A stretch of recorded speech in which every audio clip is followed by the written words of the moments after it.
Hai, Assalamualaikum warahmatullahi wabarakatuh dan selamat sejahtera semua. Hari ini jumpa lagi kita dalam perbincangan buku teks Sains tahun 4 KSSR Semakan. Okey, hari ini kita berada pada muka surat 154 Uji Minda. Okey, jadi kat sini jawab semua soalan yang berikut dalam buku latihan sains. Jadi kalau cikgu awak suruh buat, awak boleh buat dan berpandukan kepada video ini. Tapi jawapan dalam video ini tak semestinya betul lah. Cuma ini adalah daripada pandangan saya sahaja. Kalau betul, alhamdulillah. Kalau tak betul, kalau anda rasa ada jawapan yang lain, boleh kongsikan di ruangan komen. Okey. Yang pertama, padankan bahan dengan sumber asasnya. Okey, agak mudah lah. Di bahan kayu, kapas dan getah, sudah tentu sumber asas dia. Getah tu daripada mana? Pokok kan? Pokok tu adalah tumbuh-tumbuhan. Jadi kayu, kapas dan getah adalah tumbuh-tumbuhan. Garis ke bawah sekali.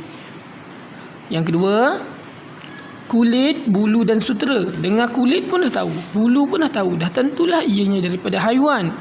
Maka garis kepada haiwan sumber asas tu. Yang ketiga, plastik dan kain sintetik. Plastik dan kain sintetik ini adalah petroleum. Tegak aja. Okey, terus tegak garis ke petroleum. Dan seterusnya adalah logam dan tanah. Logam dan tanah ini daripada batuan. Jadi garis ke arah yang kedua daripada atas tu, batuan. Sangat mudah. Okey, soalan yang kedua, bina jadual pengkelasan bagi objek berikut berdasarkan sumber asasnya. Jadi cara dia macam ni, saya rasa awak buat macam ni sajalah. Macam peta pokok tau. Atas tu awak tulislah sumber asas bahan. Lepas tu awak ke bawah awak bahagikan kepada 4 kotak. 4 kotak. Kotak yang pertama mungkin awak boleh tulis tumbuhan. Kotak yang kedua, tajuk atas dia awak tulis haiwan. Kotak yang ketiga awak tulis batuan. Dan kotak yang keempat awak boleh tulis petroleum. Maksudnya tumbuhan, haiwan, batuan dan petroleum tu adalah sumber asasnya. Jadi sekarang ni saya akan bacakan senarai jawapan ni dan kita akan masukkan jawapan ini ke dalam kotak-kotak tersebut. Okey, yang pertama, periuk logam. Periuk logam adalah batuan. Sebab daripada logam kan, masuk ke dalam grup batuan. Seterusnya, botol plastik. Botol plastik dah tentulah plastik. Jadi ianya daripada petroleum. Letakkan ke dalam kotak petroleum. Baju hujan, ia juga daripada petroleum. Dia adalah kain sintetik. Maka ia dalam kumpulan petroleum. Baju sejuk biasanya akan ada bulu. Ada bulu-bulu kan. Jadi bulu-bulu tu daripada mana? Bulu itu daripada haiwan. Maka kita masukkan baju sejuk ke dalam grup ataupun dalam kumpulan haiwan. Baju sutera pun daripada haiwan. Ulat sutera kan. Jadi ia pun tergolong dalam kumpulan haiwan. Kemah adalah kain yang digunakan yang untuk kalis air tu kan. Jadi ia juga adalah plastik sebenarnya, kain sintetik. Maka ia adalah petroleum. Cermin sebenarnya diperbuat daripada apa? Tahu tak? Cermin ni sebenarnya diperbuat daripada pasir. Jadi ianya ada dalam grup batuan. Tuala pula, biasanya tuala kita akan buat daripada kain kapas. Kain kapas tu selalunya daripada pokok kapas lah. Jadi tuala boleh dimasukkan dalam kumpulan tumbuhan. Tayar pula, tayar biasanya daripada mana? Tayar kenyal-kenyal tu kan daripada getah. Getah tu adalah pokok getah. Pokok getah adalah tumbuhan. Maka tayar kita akan masukkan dalam sumber asas tumbuhan. Kerusi kayu dah tentu nama dia kayu. Jadi ia pun tumbuhan. Beg kulit biasanya adalah haiwan. Biasanya memang kulit haiwan lah, takkan kulit manusia. Jadi letakkan beg kulit ke dalam grup ataupun kumpulan sumber asas haiwan. Dan yang terakhir adalah batu bata. Batu bata adalah batuan. Sudah tentu nama pun batu kan. Jadi masukkan dalam kumpulan batuan. Okey, simple saja. Jadi saya harap dapat buat yang nombor 2. Nombor 3 pula, apakah sifat bahan bagi pembuatan bola sepak dan belon? Jelaskan. Okey. Sifat bahan dia adalah kekenyalan ataupun kenyal. Okey, bersifat kenyal. Bola sepak dan belon bersifat kenyal. Jelaskan.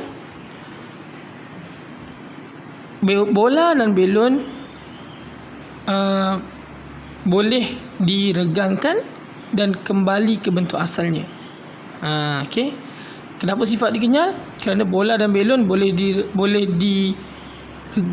diregangkan ataupun boleh diberikan daya, kemudian boleh kembali ke bentuk asalnya. Okey. Saya cantikkan sikit ayat. Bola sepak dan belon boleh dikenakan daya, berubah bentuk dan kembali ke bentuk asalnya. Okey, saya ulang sekali ayat yang dah cantik. Bola sepak dan belon boleh dikenakan daya dan berubah bentuk, kemudian boleh kembali ke bentuk asalnya. Okey, jadi itulah jawapan dia. Jadi bila nak kepada pendapat saya lah, kalau nak jawab sifat bahan, okay, kita cerita tentang maksud dia. Jadi sifat bahan kat sini kekenyalan. Jadi sifat bahan dia kekenyalan. Jadi maksud dia, kita ambil maksud kekenyalan tu. Maksudnya kebolehan sesuatu benda itu untuk kembali ke bentuk asalnya setelah diberikan daya ataupun dikenakan apa-apa tindakan lah ke atasnya. Okey. Okey, nombor 4. Mengapakah kebanyakan alat elektrik seperti periuk nasi dan setrika diperbuat daripada bahan yang dapat mengalirkan haba? Kenapa alat elektrik seperti periuk nasi dan setrika ni? Kenapa kena alat yang mengalirkan haba? Kenapa alat yang mengalirkan haba akan boleh apa? Alat yang mengalirkan haba ni kan dia boleh memanaskan kan. Sebab dia boleh mengalirkan haba, maksudnya dia boleh panas lah. Haba boleh sampai kat dia. Jadi sudah tentulah alat-alat ni, periuk nasi dan setrika ni memerlukan haba. Kan? Jadi sudah tentulah periuk nasi dan setrika ni kenakan benda-benda yang boleh mengalirkan haba. Jadi jawapan dia awak nak buat macam ni. Kalau pada pendapat saya lah awak jawab, periuk nasi dan setrika memerlukan haba untuk berfungsi. Okay. Periuk nasi dan setrika memerlukan haba untuk berfungsi. Sebab itulah dia perlu bahan yang boleh ada haba ni kan. Itu je ayat dia. Okay. Itu jawapan saya lah. Yang kelima, perhatikan gambar di bawah dan jawab soalan berikutnya. Okay, ini adalah sebuah kasut. Sepasang kasut sebenarnya. M dan N. M tu bahagian atas dan N tu bahagian bawah. Selalunya kalau kasut macam ni, bahagian atas tu adalah terdiri daripada kain kan. Kain. Okay, dan bawah tu adalah getah selalunya tapi ni macam kasut mahal je. Ni kulit lah. Ni saya rasa kasut kulit ni. Okay, jadi pada pendapat kita ini sebenarnya kalau orang lain jawab, dia boleh jawapan lain. Okay. A. Apakah sumber asas untuk membuat bahagian M dan N? Okay, dekat sini A ni, N tu biasanya memang getah lah. Kita tahu daripada getah bawah tu. M tu awak boleh jawab sama ada kulit ataupun kain. Kalau dalam gambar ni macam kain macam kulit lah. Sudah ada dua macam. Jadi awak boleh jawab kulit ataupun kain. Jawapan tadi tu dia akan efek dengan nombor 2 punya jawapan B ni. Okay, kita tengok soalan B. Cadangkan bahan lain yang sesuai untuk menggantikan bahagian M jika perlu ditukarkan kepada jenis bahan yang lain. Berikan alasan kamu. Okay, kalau jawab tadi M tu kain, awak boleh tukar kepada kulit. Kalau jawab tadi tu kulit, awak boleh tukar kepada kain. Okay. Jadi kenapa contoh saya ambil satu lah. Saya ambil konon-kononnya yang M tadi saya jawab kain kan. Kemudian saya tukar kepada kulit. Jadi M saya tukar, bahan lain adalah kulit. Alasan supaya tahan lebih lama. Ataupun awak boleh tukar kepada apa? Boleh tukar kepada getah. Macam mana tu getah semua?